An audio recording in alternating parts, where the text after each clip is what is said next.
Thank you for staying with us for the second half hour. Well, it looks like Wells Fargo, the bank, is turning its back on the adult entertainment industry. Scores of sex workers across the country say they have been locked out of their accounts with the bank. And we're talking about individuals like who have OnlyFans page or porn stars. Tonight, an adult entertainment veteran says she's confused by the decision. Our guests are here on the Factor Uncensored. First, we want to begin with Elena Evans, who is an adult performer. Elena, obviously, Wells Fargo has made it known that they no longer want to handle accounts of adult entertainers. You fall in that category. First of all, tell our viewers out there what you do for a living or what you do that made Wells Fargo target you. Well, I am an adult actress, mostly retired. Obviously, I'm on different platforms, but most importantly, I'm the president of the Adult Performance Artists Guild. We're a union representing all of the performers in the industry. And so you were given notice that Wells Fargo was going to close your account. Tell us what that letter or that email or that notice was like. Well, I received a written letter in the mail in a very blank envelope that told me that Wells Fargo was reassessing their relationships when it came to risk, and that they had decided that they were no longer going to do business with me.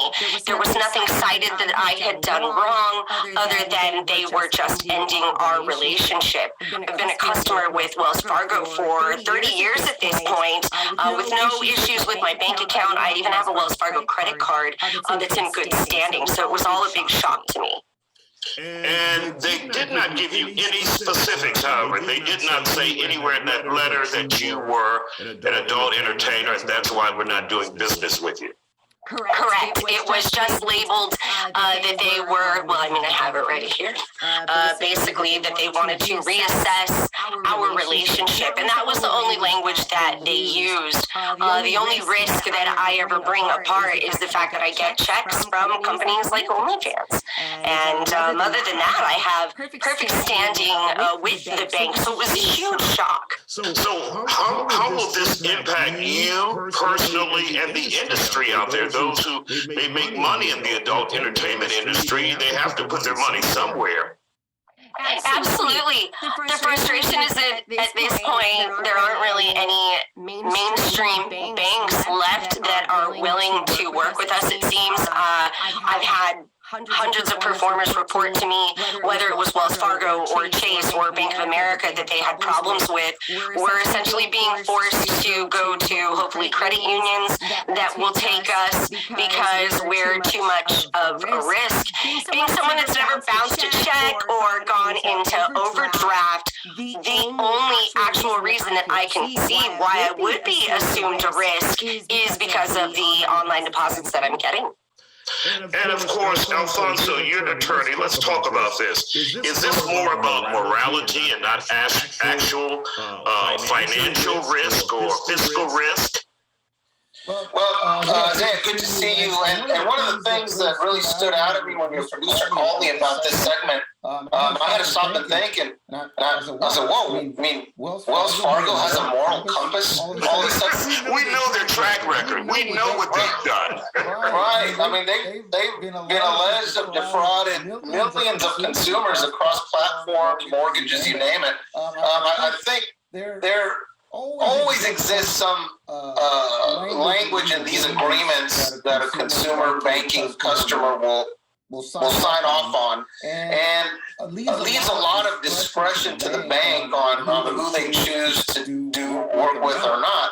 But when you start looking at this in terms of an overarching category of individuals that they are targeting for exclusion from their bank, I don't think you can just take at face value what's contained in the construct of those agreements that are self-serving, written by them. And when you go open an account at Wells Fargo or Bank of America or anywhere, it's not as if you can negotiate the terms of those agreements. They were very, very, very happy to accept your money and probably utilize it over a period of time. But suddenly now you've got a group of folks, in this instance, adult entertainers, that are being targeted. Now, while there is no outright federal law that, as it pertains to in the employment context, there are protections for individuals, whether it's someone who's employed or someone that is doing business with an entity. And this reeks of gender discrimination. I'd be surprised to know how many male entertainers are actually getting kicked out of the banks. But that's something that we have to look at later.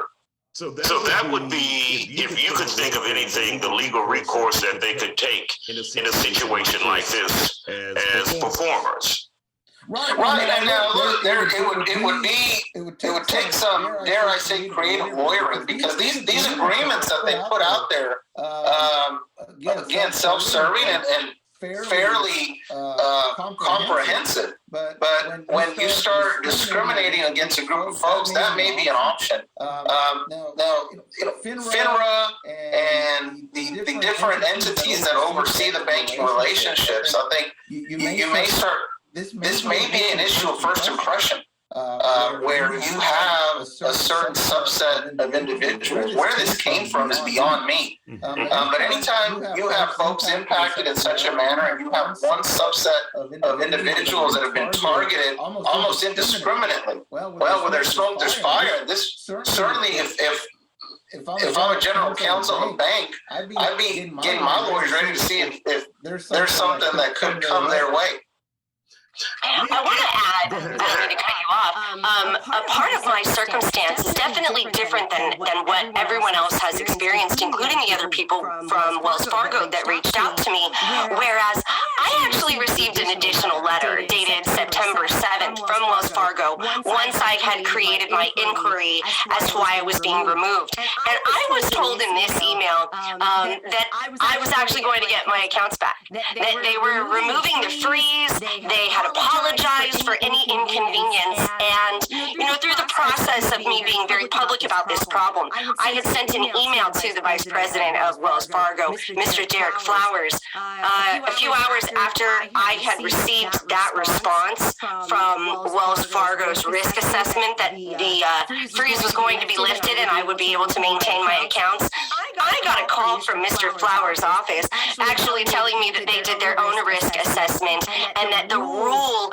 of me losing my accounts was going to stand. And to ignore the other letter that I had received from that other risk department because Mr. Flowers' rule had stand, and what's coming up is that in itself may be retaliatory because I was so public about my problem with Wells Fargo. So that definitely makes it very interesting here. Absolutely. This is something we will definitely watch and continue to explore here on The Factor. We want to thank you both for joining us here tonight.